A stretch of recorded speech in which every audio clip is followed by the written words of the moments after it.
जौन भी सरकारी योजना बा अब मुखिया के शपथ ग्रहण हो गई बा, मुखिया के वार्ड के शपथ ग्रहण हो गई बा। जौन भी सरकारी योजना बा होकर मुखिया के मोहर भी मिल गई बा, पैड भी मिल गई बा। जौन भी काम बा जैसे हमनी के लइकन के आधार कार्ड बनावे होगे, चाहे हमनी के आधार कार्ड बनावे होगे, तो कहाँ जाए के पहले मुखिया भी तो मुखिया पैड उड पर लिख करके दी, तो जहाँ आधार कार्ड बनता उजा जाके आधार कार्ड बनवावे के बा।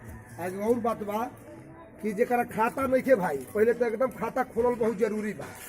खाता खोल के आ जौन हमनी के लेबर कार्ड बा, एक का कहल जाता श्रम कार्ड, ई बनवावल बहुत जरूरी बा।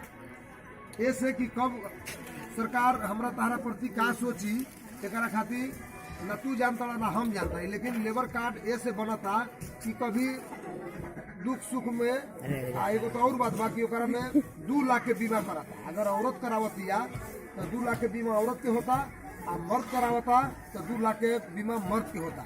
अभी उत्तर प्रदेश के सरकार में देखनी है आई रहा पेपर में कि योगी सरकार जो बढ़न 1,000 रुपया लेबर जो कार्ड बनल बा, कौन कार्ड हो श्रम कार्ड, वो श्रम कार्ड में सहायता राशि के रूप में 1,000 रुपया उत्तर प्रदेश में छोड़ल गई बा।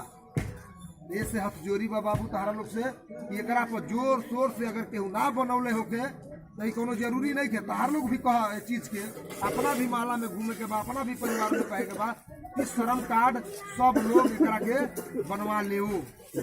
जैसे हमने के मृत्यु प्रमाण पत्र बा, ओकरा बाद जन्म प्रमाण पत्र 21 दिन के अंदर अगर लड़की होती है चाहे लड़का होता, 21 दिन के अंदर आंगनबाड़ी के जाके सूचना देवे के बा कि 21 दिन के अंदर जेबा और सूचना देबा तो तहारा के जन्म प्रमाण पत्र और मृत्यु प्रमाण पत्र दोनों तहारा के ले सकता। मान लेता नहीं केहू के भगवान मत करो केहू के बूढ़े बुजुर्ग बाप महतारी बाप गुजर ही जाता, तो 21 दिन के अंदर जा करके आंगनबाड़ी में कही तो ओकर मृत्यु प्रमाण पत्र बन के तैयार हो जाए।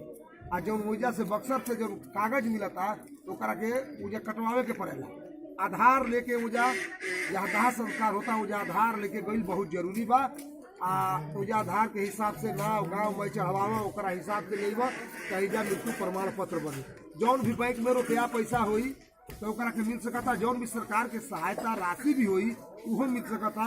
अगर 21 दिन के अंदर ये चीज के ना बतौला तो फिर तारा बड़ा दौड़े के पड़ी अलोक बलोक।